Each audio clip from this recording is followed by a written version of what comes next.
The night I found out I was pregnant, my husband was with his first love. He didn't come home. So I packed my bags, signed the divorce agreement my lawyer had prepared, and left. It seemed like the simplest thing to do. We could get divorced, I could still register the baby, and with my share of our assets, a single life raising my child seemed quite appealing. The pregnancy test had come back positive just last night. 5 weeks. I sent a message to my husband, Ethan, right away to tell him the news. I got no reply. He didn't come home that night, and I spent the whole time wondering where he was. The next morning, I found my answer while scrolling through social media. A friend had posted a group photo, and there was Ethan, right in the middle with another woman. He was smiling at her with a gentleness I hadn't seen in a long time. I knew the woman, of course. She was Khloe Davis, his first love. I had chased Ethan Hayes for 4 years. The year Khloe left for Paris to study ballet, I finally succeeded in marrying him. We were married for 3 years, and on the very night I learned I was carrying his child, she came back. And just like that, his heart went right back to her. It was a bitter pill to swallow. I thought after all this time, I had managed to warm his heart, but I was wrong. Seeing that picture felt like a physical blow. My chest ached, a sharp, tearing pain, as if my heart had been ripped into pieces and then stomped on for good measure. I took a deep, shaky breath, stared at the photo one last time, and made my decision. I stopped sending him messages. Instead, I quietly liked the post, a small digital signal to let him know I'd seen it. Then, I called my lawyer and asked him to print out the divorce papers and bring them over. While I waited, I started packing. The lawyer arrived, but Ethan was still nowhere to be seen. I signed the agreement without hesitation, left it on the dining room table where he couldn't miss it, and walked out with my suitcase. I was pregnant. I knew the clothes in my closet wouldn't fit me for much longer, so I didn't bother taking any of them. I could buy new things. As I touched my still flat stomach, I wondered where I should buy a house to raise my child. Ethan was incredibly wealthy. When we got married, he hadn't bothered with a prenuptial agreement. That meant, by law, I was entitled to half of everything we had acquired during our marriage. His net worth had grown to an astronomical $50 billion in the last 3 years. Even if I only received a tenth of that, my child and I could live more than comfortably. I decided not to tell my parents about the divorce until everything was finalized. For now, I found a 5-star hotel and checked in, using the credit card he had given me. It didn't matter anymore. Soon enough, I'd be a wealthy woman in my own right. Money wouldn't be an issue. I leisurely wheeled my small suitcase to the check-in desk of the grandest hotel in the city. Just as I was finishing up, my phone rang. It was Ethan. He must have gotten home and seen the divorce papers. "What are you making a fuss about now?" he asked, his voice thick with impatience and fatigue. "I haven't slept all night. I don't have time to deal with your nonsense." If this had been yesterday, I would have immediately felt a pang of sympathy, my anger forgotten. I would have rushed back to him, ready to take care of him. But after seeing that picture, I no longer wanted to be his doting wife. "I've already signed the divorce agreement. It's on the table," I said, my voice surprisingly calm. "You just need to sign it and send it to the lawyer." He didn't seem to believe me. He completely ignored what I said. "I'll have Leo pick you up. I have a meeting to get to." He was talking about his brother. To hell with his meeting. I hung up the phone. For the very first time in our relationship, I ended the call before he did. But my heart still ached. The pain was so intense that even the luxurious king-size bed in my $5,000 a night hotel room offered no comfort. Tears streamed silently from the corners of my eyes, soaking the plush pillow. I stared up at the ornate ceiling, making a silent promise to myself. This would be the last time I cried over Ethan Hayes. Maybe it was the pregnancy, but after crying myself out, I slept for the entire day. I only woke up around 5 in the afternoon because my stomach was rumbling with hunger. When I checked my phone, I saw over a dozen missed calls. For a moment, I thought they might be from Ethan, but when I unlocked the screen, I saw they were all from Leo Hayes, Ethan's younger brother. I let out a dry, self-deprecating chuckle. I had really overestimated my importance to Ethan. He'd never called me that many times in a row. As if on cue, my phone rang again. It was Leo. "Sarah Miller, where the hell are you? I've been looking for you all afternoon," he barked as soon as I answered. I glanced at the call log. All 13 of his calls had come in within the last 10 minutes. He hadn't been looking for me all afternoon. Ethan probably asked him to find me in the morning, and he'd only just remembered. He had never shown me much respect. The group photo I had seen that morning had been posted by him. "Don't look for me," I said calmly. "I've signed the divorce papers. Remember to tell your brother to sign them." During my marriage to Ethan, I had tried so hard to win over everyone in his life. I was always sweet and patient with his hot-tempered younger brother, never arguing, always finding small things to praise him for in front of their parents. But for some reason, Leo had always disliked me, never giving me the time of day. "You've been threatening divorce for years. If you actually leave my brother, I'll be your dog," he scoffed, more certain than Ethan that I was just bluffing. I rolled my eyes. "You, Leo? Even dogs wouldn't want you. Pick a different animal, don't embarrass the dogs." I hung up on him and then proceeded to block every member of the Hayes family from my contacts. My comment, however, must have struck a nerve. He immediately went to the group chat we shared with many mutual friends and announced my divorce from Ethan. He wrote that he'd bet I couldn't last without his brother and that I'd be back home within 3 days. The news caused an uproar. Everyone started placing bets on when I would return. A week, half a month, a month. The stakes were luxury cars, priceless bottles of wine, and large sums of cash. I watched the messages flood in. Some people even tagged me, asking me to name my own terms. I knew most of the people in the group, but only because of Ethan. They were all heirs to powerful families in the city, a circle of spoiled, wealthy kids who didn't know the meaning of respect. Or maybe they just didn't respect me. I wasn't from their world. I had come to the city for university, fallen in love with Ethan, and married him to stay. The Hayes family was one of the wealthiest in the capital, and thanks to Ethan's business acumen, they had recently become the richest. As his wife, I was never able to truly integrate into their high society circle. I was always an outsider. Now, I was finally the center of their attention, but only as a joke for their entertainment. I was serious about leaving Ethan. I didn't say a word in the group chat. I simply left the group and then, one by one, deleted all of them from my contacts, like cleaning out old trash. After I was done, I looked at my friends list and saw only a handful of people from before college and a few acquaintances from the city. I had been in the capital for 7 years, and besides my university diploma, I had nothing to show for it. I married Ethan right after graduation. His family didn't want their daughter-in-law working, preferring me to be a stay-at-home wife. I had even thought being a parasite, as they saw it, was a happy existence. But now, without Ethan, I realized I had no life of my own. Still, none of this affected my appetite. I ordered a Michelin-starred dinner from the hotel's room service and ate until I was full. Afterward, I went for a slow walk in a nearby park, rubbing my belly. And then, I saw them, Ethan and Khloe walking side by side on the park path, laughing and talking. "Oh, Sarah, long time no see," Khloe said when she saw me, her voice full of surprise. She waved enthusiastically. Her eyes swept over me from head to toe, a clear assessment. She smiled. "You've gained a little weight. Your face is rounder. It's cute." In the past, a comment like that would have made me feel deeply embarrassed and ashamed, especially compared to Khloe's slender figure. But now I genuinely didn't care. I wasn't getting fat. My baby was hungry. When I didn't respond, Khloe laughed lightly and pointed at my hand on my stomach. "Sarah, are you pregnant?" she asked, her tone tentative. Before I could say a word, Ethan frowned and answered for me. "She just overate. She's not pregnant." His words stunned me. Hadn't he seen my message? He looked completely oblivious, but that was fine.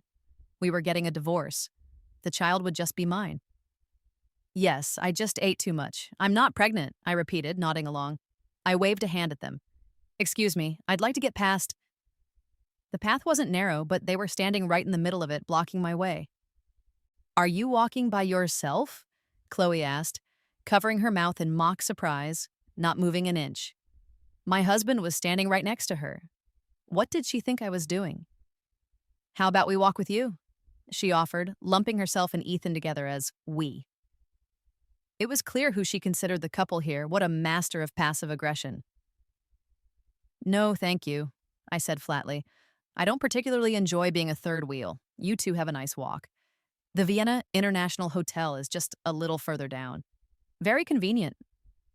Her subtle digs and displays of her special relationship with Ethan had always made me feel frustrated and small. I was never smart enough to come up with a witty comeback, always afraid that showing my jealousy would push Ethan further away. But I didn't want him anymore. Her words meant nothing to me now. I said what I was thinking and even gave them a helpful suggestion for the rest of their evening. But Ethan was still not happy with me. His face was stern. Sarah Miller, I'm here to take you home, he said. I just ran into Khloe on the way. She's concerned about you, but you're misinterpreting her kindness. Don't take it too far. Stop being ridiculous. His every word was a jab at my most sensitive spots. I couldn't help but laugh coldly. He called me by my full name, but called her just Khloe. Anyone could hear the difference in intimacy. Her concern was a performance for him, and he was falling for it completely. I had only met Khloe a few times. We were rivals for his affection. Why would she genuinely care about me? Ethan Hayes, he said, his voice low, a hint of anger in his indifferent gaze. He was clearly not pleased with my uncharacteristic outburst. Usually, when he called me by my full name, I would immediately get nervous and apologize. That damn muscle memory was still there, my body tensing up automatically. I've already told you I signed the divorce agreement. If you don't sign it within a week, I'll file for it in court, I repeated impatiently. I took out my phone, opened the camera, and started taking pictures of the two of them. Khloe looked flustered. Sarah, what are you doing? She asked. Filing for divorce can be complicated. The judge needs evidence of an emotional breakdown. Get a little closer to him, I instructed, directing her movements while holding up my phone. She looked shocked, glancing awkwardly between me and Ethan, but the camera caught her leaning in closer to him, the distance between them shrinking. She was good. I snapped a few more photos. Stop messing around, Ethan said angrily, stepping forward and snatching my phone. He wanted to delete the pictures. Password?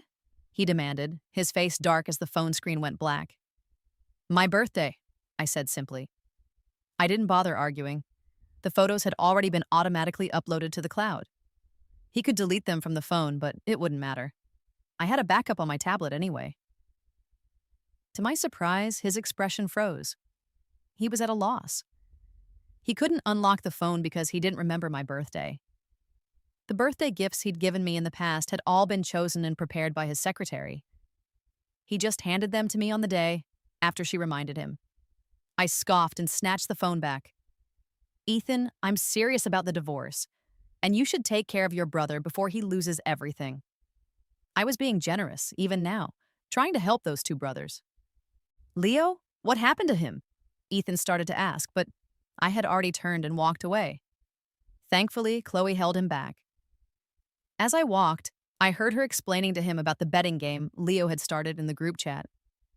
Ridiculous, Ethan snorted. I saw him take out his phone and make a call, his voice cold as he asked, Where are you? He was clearly taking his anger out on his brother, but it didn't seem to occur to him that I was the one most hurt by the whole situation. He was eager to punish his brother, but showed no remorse towards me.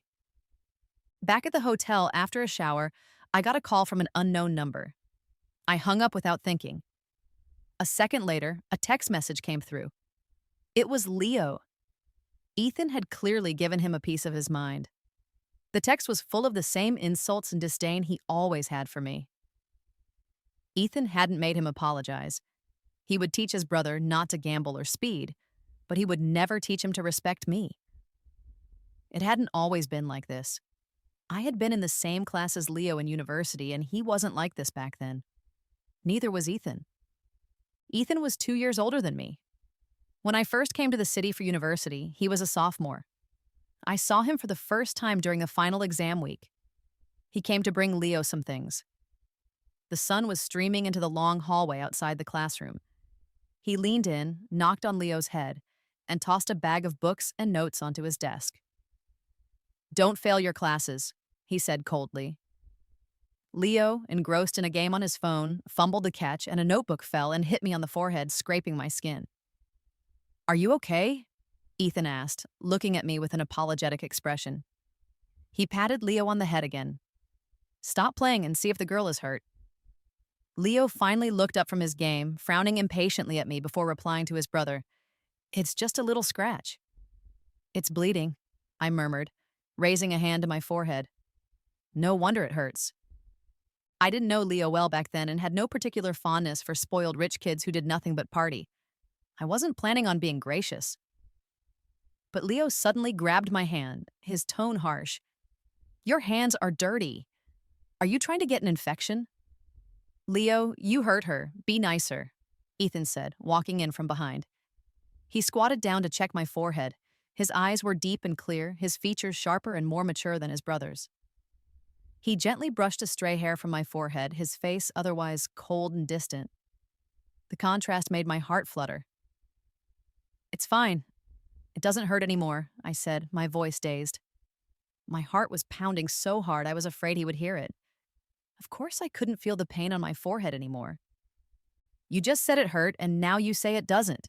You women are so fickle," Leo laughed mockingly. But at Ethan's insistence, he followed us to the school infirmary. To my surprise, the doctor diagnosed me with a mild concussion. "I'm very sorry. We'll take responsibility for this," Ethan said, crouching down to meet my eyes as I sat in a chair. His gaze was gentle yet remote. "My name is Ethan Hayes. I'm Leo's brother." My bold, passionate 18-year-old heart was instantly smitten. I repeated his name silently to myself over and over, carving it into my memory. Under Ethan's supervision, Leo was forced to bring me nutritious meals for a week. The more I got to know Ethan during that time, the more obsessed I became. I decided to pursue him. I brought him water when he played basketball, cheered for him from the sidelines, and asked him for his notes in our shared public course. In my sophomore year, I wrote him a love letter. "Ethan, I like you. I want to be with you," it said. He refused me without a second thought. "I don't want to date right now," he'd said. But I didn't give up. I kept pursuing him, and he remained polite but distant. My open affection for him became common knowledge around campus. Then, in my junior year, Khloe Davis returned from a tour with a dance troupe. For 3 months, she and Ethan were inseparable. It was then that I finally understood. Ethan didn't want to date. He just didn't want to date me. They were childhood sweethearts. They had dated until Khloe was selected by the Paris dance troupe and broke up with him. He hadn't tried to stop her, but everyone said he had been depressed for a year, which was what made him so cold. It wasn't until Khloe returned that his world seemed to regain its color. His cold face broke into rare smiles, and his eyes were soft and gentle when he looked at her. That was the real gentleness, I realized. The kindness he had shown me in the infirmary was just my imagination. Chloe's return was like a dark cloud hanging over me. I stopped chasing after Ethan. People offered me sympathy to my face but mocked me behind my back. Even Leo, who always taunted me, seemed to feel sorry for me and left me alone for a while. But then, Khloe left again. She had only returned for Ethan's graduation ceremony, and it seemed to put me in my place. I had hoped my life would go back to normal, but it was hard to let go of a 3-year crush. My roommate, Maya, invited me to her birthday party. When I got there, I realized she had invited half of the city's young elite. Ethan and Leo were there too. I tried to get close to Ethan, making conversation with the people around him. I had met most of them before, but they had never really accepted me. After Chloe's return, I was even more of a joke. I didn't have the courage to face them, so I hid in a corner and drank. But Maya loved to have fun and insisted on gathering everyone for party games. I saw that Ethan had left early, so I summoned the courage to join in. My bad mood made me a terrible player, and I lost round after round, drinking more and more until I felt dizzy. "I can't play anymore," I slurred, forcing myself to stay upright. "Where's the restroom? I need to rest." The party was at a hotel in the suburbs, and there were private lounges available. "It's the second room down the hall," Maya said, waving a hand dismissively. "Drink some water and come back for the cake." I nodded and stumbled toward the lounge. As soon as I entered, I tripped on the rug and fell against a hard chest. My head spun, and I felt like I was in a dream. Sarah Miller, get up! Ethan's impatient voice cut through the haze. No, I mumbled, squinting in the dark. I reached up and held his face, sitting up on his lap and pressing him down. Are you going to reject me even in my dreams? What are you doing? His voice was deeper now, and I heard him swallow hard. He was afraid. He should be. I pulled off the restrictive dress I had been wearing all night and then lowered my head, pressing my lips to his. His lips were just as I imagined they would be. My first kiss was a clumsy, forceful one in a dark room. With that kiss, I felt like I had conquered a fortress. I clung to his shoulders, kissing him until I was out of breath. It's so hot, I mumbled, my own clothes half off. You've taken off all your clothes, too. I started to fumble with his shirt, but just then, the lounge door clicked open. The lights flicked on, bright and jarring. Sarah Miller, you have no shame, Leo shouted, throwing a suit jacket at me. The shock of it all sobered me up slightly. I turned my head and saw that the doorway was filled with people, all staring at us. Ethan wrapped the jacket around my upper body, his movements rough, his face dark with anger. Sarah, if you ever get drunk and cause trouble like this again, I'll make you regret it, he said coldly. Everyone there assumed I had tried to force myself on him, a desperate move after failing to win his affection. Even my friend Maya gave me a thumbs up later. Wow, you actually tried to force yourself on Ethan Hayes. Are you trying to get him to marry you? He's back with Khloe, I said irritably. What's the point of marrying him? Who said they're back together? Maya's eyes widened. They're not. That means you still have a chance.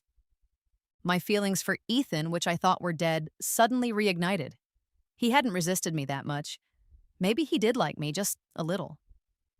Do you think he might like me? I asked Maya. He's not made of stone, she said. He'll come around. Khloe is going to be studying abroad for 3 more years. The Hayes family would never accept a daughter-in-law who's always in the spotlight.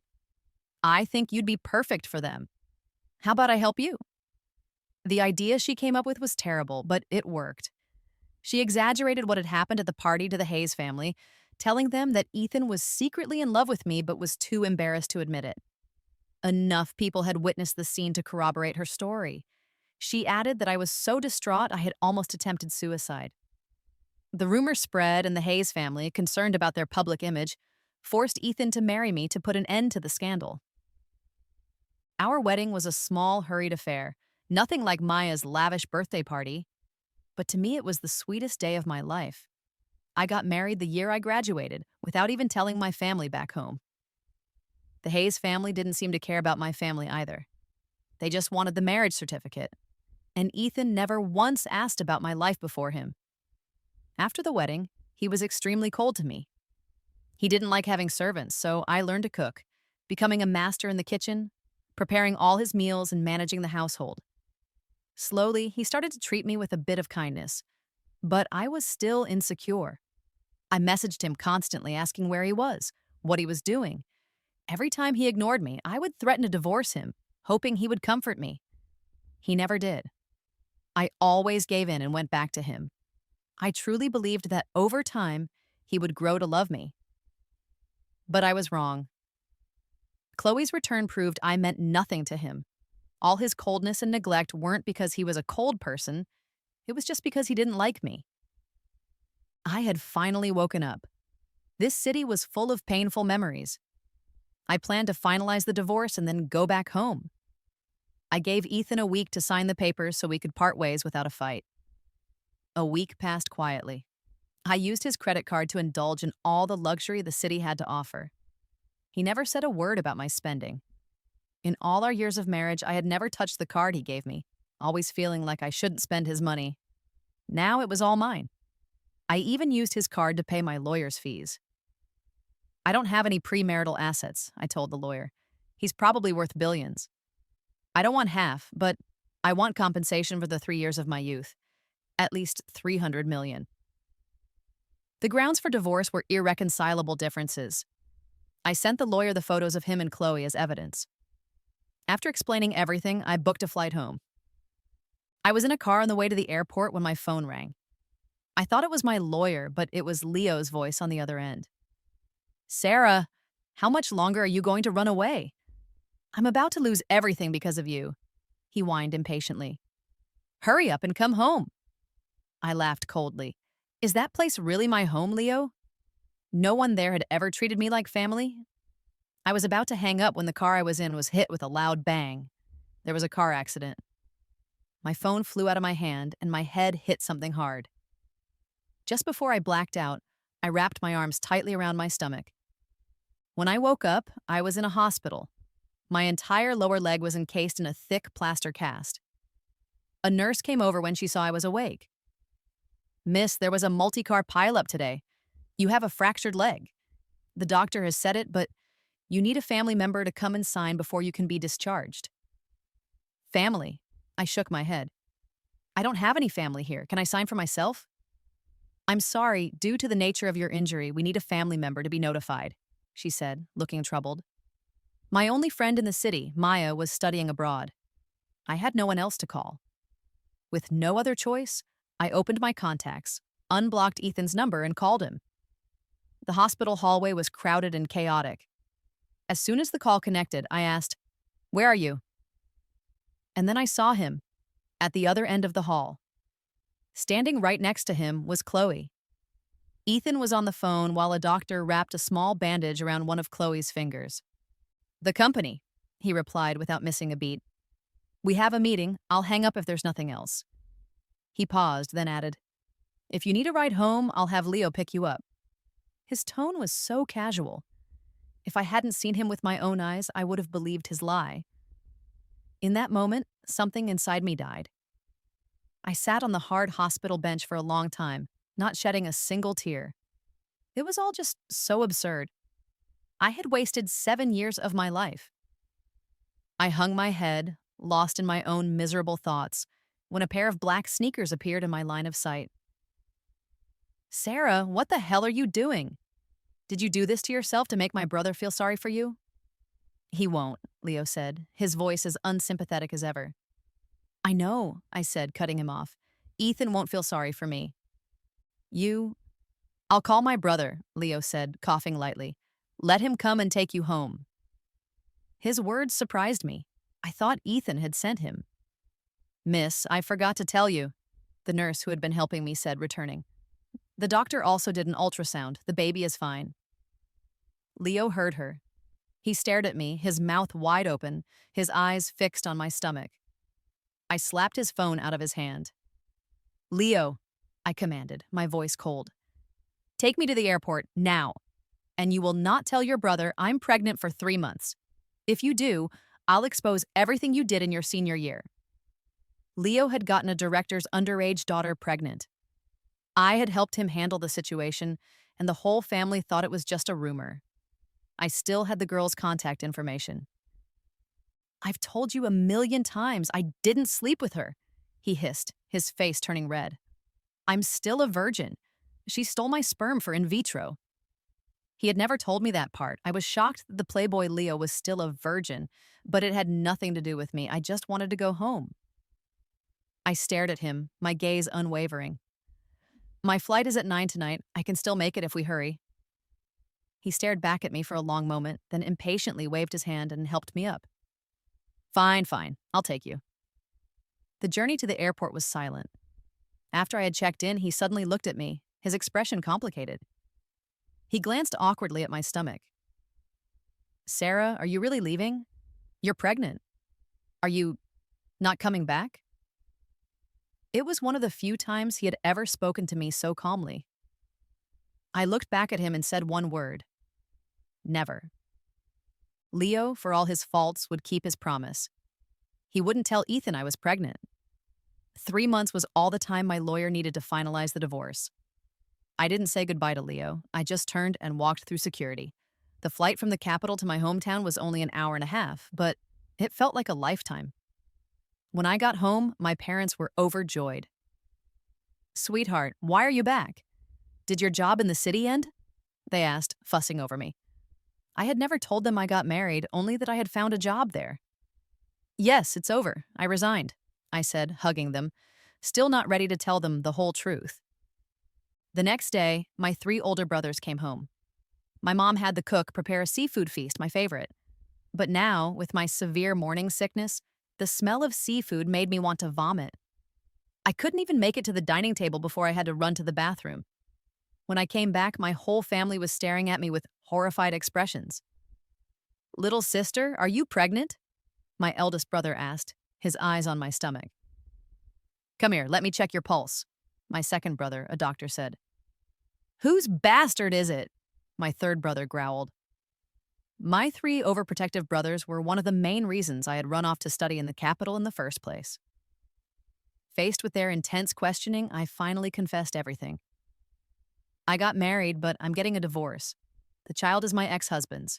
He's very wealthy. I can support myself. Is money the problem? My eldest brother asked, disappointed. Does our family not have money? What if something happens to you during childbirth? Your brother is right. A lot can go wrong. My second brother agreed gravely. My third brother spat on the floor. Our little sister won't have a difficult delivery. And if she does, she'll give birth, and I'll help raise the kid. After being an outsider for so long, being back home, the center of my family's world, I couldn't stop the tears from flowing. Why had I been so foolish? Why had I fallen for someone who would never love me back? My crying startled my family, and my mother hugged me tightly. I finally told them everything, and it felt like a huge weight had been lifted off my chest. My eldest brother used his connections to get me the best divorce lawyer in the city. The lawyer filed a lawsuit immediately, and within a week, a court execution order was sent to Ethan, compelling him to sign the divorce agreement. As soon as he received it, he called me. I had forgotten to block him again after the hospital. Sarah, it's been 2 weeks. Are you done with your games? You dare to send me a court order? He asked, his voice tinged with anger. He still thought I was just throwing a tantrum. Think whatever you want, I said tiredly. The court sent the order. Just sign it. Is our marriage a joke to you? He lectured. I've been busy. I don't have time for this. If you don't come home soon, I really will sign it. Try it, I countered, amused by his anger. See if I come back. He didn't expect me to be so stubborn. You made me do this, Sarah, he said, his voice tight. Don't regret it. Remarrying me won't be so easy. I rolled my eyes. Who wanted to remarry him? I could hear him scribbling on the other end of the line. He had finally signed. And surprisingly, he didn't fight the terms. I had my lawyer demand half of all marital property, including his shares in the Hayes Group, $300 million in cash, and several billion in real estate. It was a lot, but he signed without a word. The day after the divorce was finalized, my lawyer informed me that all the assets had been transferred to my name. I was now a very wealthy woman. I had no desire to return to the capital, so I asked my third brother, Joseph, to handle the assets for me. I was now the second largest shareholder of the Hayes Group. Joseph thought it was bad luck and decided to hire a professional manager to handle my shares for me. I cut off all ties with the capital, changed my number, and settled into a peaceful life at my family's sprawling villa, taking care of myself and my pregnancy. The sun streamed through the floor-to-ceiling windows, and I felt a sense of contentment I hadn't felt in years. This life, raising my child alone, was perfect. Ethan's extra, he hadn't expected it. The day after he signed the divorce papers, a man named Joseph Miller, identifying himself as the representative for the second largest shareholder, Sarah Miller, showed up at his company. Joseph Miller, the third young master of the powerful Miller family, was Sarah's brother. She had never mentioned it. Joseph also had all the assets from the divorce agreement notarized and transferred. It was then that Ethan finally realized she was serious. He didn't care about the money. He grabbed Joseph. Where is Sarah? Why did she just disappear? Get lost, Joseph snarled, shoving him away. What right do you have to ask? Where is she? Ethan repeated, a feeling of panic rising in his chest. Just 2 weeks ago, she was staying in a hotel on his card, throwing a tantrum he thought was designed to get him to coax her home.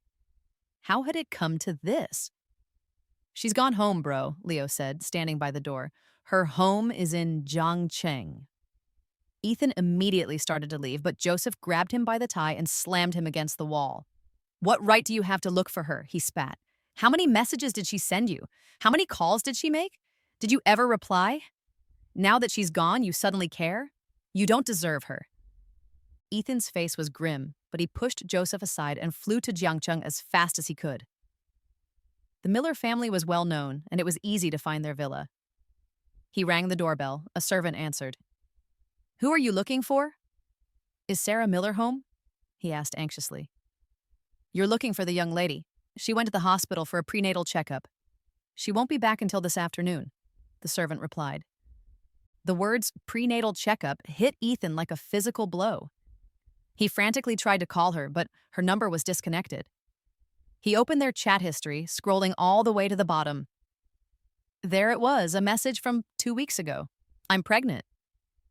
He had always been annoyed by her constant messages, so he had muted her chat. She sent him trivial things every day, and he never replied, sometimes not even opening them. Joseph's words echoed in his ears. He truly didn't deserve her.